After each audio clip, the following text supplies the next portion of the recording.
నగరంలోని ఆటోనగర్కు ప్రక్కన ఉన్న ఇండస్ట్రియల్ ఏరియాను పరిశుభ్రంగా ఉంచుకోవాలని దుకాణదారులను నగరపాలక సంస్థ కమిషనర్ నారపురెడ్డి మౌర్య ఆదేశించారు. మంగళవారం ఉదయం ఆటోనగర్ ఇండస్ట్రియల్ ఏరియా జీవకొన్న ప్రాంతంలో పారిశుద్ధ్య పనులు, రోడ్లపై గుంతలు పూడ్చే విధానాన్ని ఆరోగ్య శాఖ, ఇంజనీరింగ్ అధికారులతో కలిసి పరిశీలించారు. ఆటోనగర్ ఇండస్ట్రియల్ ఏరియాలో రోడ్లపై పక్కన ఎక్కడ పడితే అక్కడ వ్యర్థాలు, టైర్లు పడి ఉండడం వల్ల ఆగ్రహం వ్యక్తం చేశారు. ఏపీ ఐఐసి వారికి నోటీసులు జారీ చేయాలని అధికారులను ఆదేశించారు. అలాగే వారి దుకాణాల పరిసరాలను శుభ్రంగా ఉంచుకునేలా అవగాహన కల్పించాలని అధికారులకు తెలిపారు. ఈ సందర్భంగా కమిషనర్ మాట్లాడుతూ ఇండస్ట్రియల్ ఏరియాలో అపరిశుభ్రతపై ఎక్కువ ఫిర్యాదులు వస్తుండడంతో అధికారులతో కలిసి పరిశీలించామని అన్నారు. ఎక్కడ పడితే అక్కడ టైర్లు, వ్యర్థాలు వేయడంతో అపరిశుభ్రంగా ఉందని తెలిపారు. ఈ ఏరియా నగరపాలక సంస్థ పరిధిలో ఉన్న ఏపీ ఐఐసికి చెందిందని అన్నారు. కాబట్టి తాము పారిశుద్ధ్య పనులు చేసేందుకు వారు మనకు యూజర్ ఛార్జీలు చేస్తే పారిశుద్ధ్య పనులు చేయడం జరుగుతుందని అన్నారు. అయితే ఇక్కడ అపరిశుభ్రత వలన ఆటోనగర్ వాసులు ఇబ్బందులు పడుతున్నారని అన్నారు. ప్రజల నుండి ఫిర్యాదులు కూడా ఎక్కువగా వస్తున్నాయని అన్నారు. గతంలో ఒకసారి నోటీసులు ఇచ్చినా సరైన స్పందన లేకపోవడంతో తిరిగి నోటీసులు ఇవ్వాలని అధికారులను ఆదేశించామని అన్నారు. అలాగే ఏపీ ఐఐసి దుకాణదారులతో త్వరలోనే సమావేశం నిర్వహించి పారిశుద్ధ్య పనులు మెరుగ్గా చేపట్టేందుకు చర్యలు చేపడతామని అన్నారు. జీవకోన్ల రోడ్లపై గుంతలు ఎక్కువగా ఉండడంతో పరిశీలించాలని అన్నారు.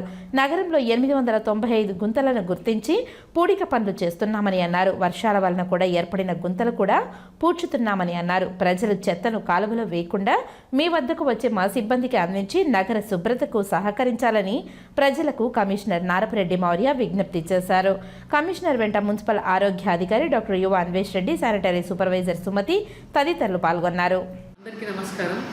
ఈరోజు ఆటోనగర్ అలాగే జీవకొన విజిట్ చేయడం జరిగింది. ఆటోనగర్లో ఎందుకంటే ముఖ్యంగా అడ్వర్స్ న్యూస్ కూడా వస్తున్నాయి, అక్కడ చెత్త తీయట్లేదనేసి. కానీ అది ఒక ఇండస్ట్రియల్ ఏరియా, ఐలా కింద వస్తుంది, ఏపీఐసి కింద వస్తుంది. కాబట్టి కార్పొరేషన్ కింద రాదు. మనం కార్పొరేషన్ మనం చెత్త తీయడం కానీ, అక్కడ క్లీన్ చేయడం కానీ, ఈ డ్రైన్స్ కానీ ఇవన్నీ కూడా ఏమి టేకప్ చేయడం అన్నీ కూడా ఏపీఐసి కింద వస్తుంది. అదొక ఇండస్ట్రియల్ ఏరియా, వాళ్ళు టేకప్ చేయాల్సి ఉంటుంది. లేదా యూజర్ ఛార్జెస్ అనేది పే చేస్తే మనం టేకప్ చేస్తాము. సో అక్కడ వాళ్ళకు కూడా నోటీస్ ఇచ్చాము, ఇంకొక నోటీస్ కూడా పెడతాము. అది హెల్త్ కన్సర్న్ ఉంటుంది, ఎందుకంటే అక్కడ ఆ బురద, చెత్త అంతా అట్లాగే ఉండి అది క్లీన్ చేయకుండా అంటే ఒక నోటీస్ పెడతాము.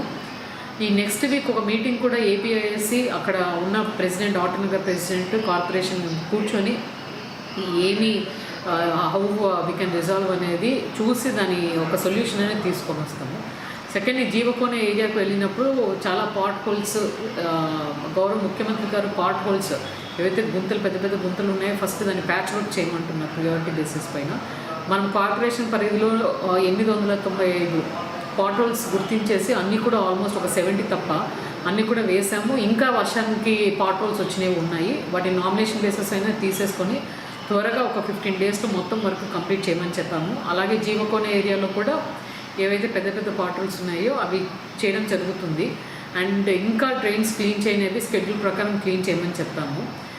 రిక్వెస్ట్ ఏంటంటే, విజ్ఞప్తి అందరికీ, ఆ డ్రైన్స్లో చెత్త వేయకోకుండా, అలాగే మనం డంప్ వేయకోకుండా ఇంటింటికి ఆటో వచ్చినప్పుడు ఆ చెత్త ఇవ్వాలి. తడి చెత్త, పొడి చెత్త సపరేట్ చేసి ఇవ్వాలని కోరుకుంటున్నాం.